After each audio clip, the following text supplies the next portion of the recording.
Hey guys, what's going on? It's Devon Sylvester Reports, and it's good to see you guys here.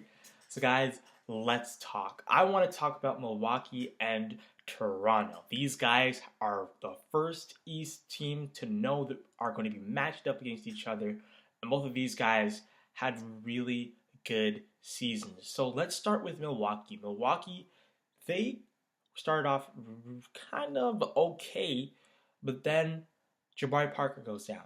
And we thought, there goes Milwaukee's season. But to Jason Kidd's credit, he coached these guys so well. And the emergence of Malcolm Brogdon, hopefully I said that correctly, he was fantastic for these guys. Chris Middleton came back sooner than expected from his Achilles injury, and he is up to 14 points a game.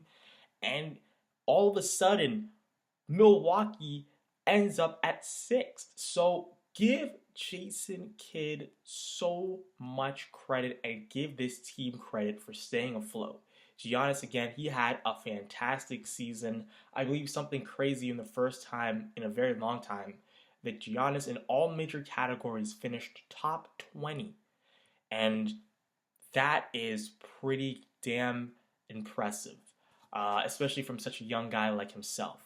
So, Milwaukee, they did a really good season.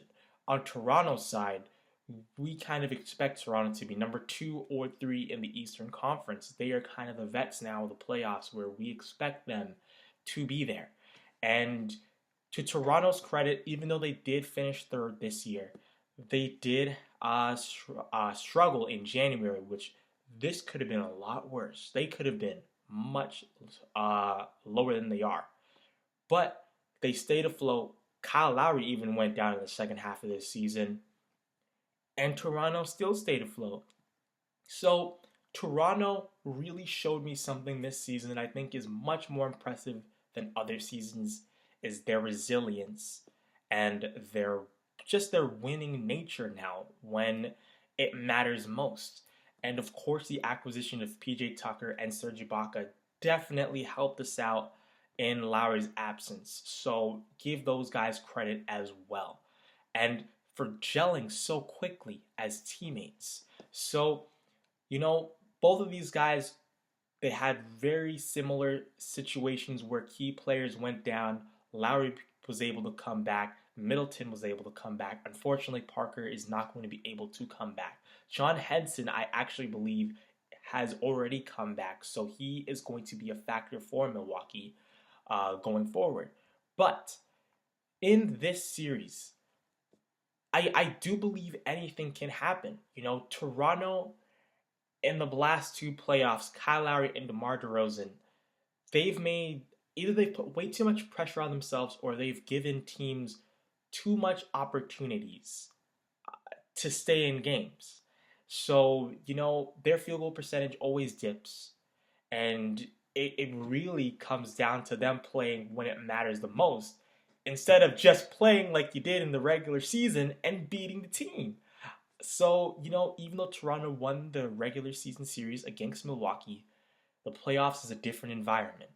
And I do expect Toronto to drop a game, possibly two, just because they always do something so stupid. But I believe that this is Toronto's series to take, and it really should be. This Milwaukee is very young, and in perspective, Toronto has been there, done that. They took the Cavs to 6 games, and I just truly believe that as long as Kyle Lowry and DeMar DeRozan play the right way and their numbers don't dip, that Toronto should get this done in 5 or 6 games. Because I do feel there's going to be one game where they get too confident, Milwaukee's going to surge back and win.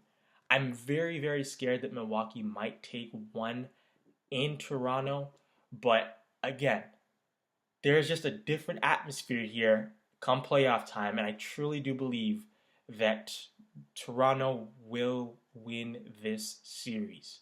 So I think this is going to be either a 5 or 6 game series for Toronto. Milwaukee's a good team. It's going to win a game at home. and possibly upset one game that Toronto should have won. So, in my personal opinion, I'm going with Toronto in 5 or 6 games. So, guys, what do you guys think about that prediction? Do you agree with me? Put in the comment section down below. Share it with your friends. Guys, I will see you in the next video. Peace.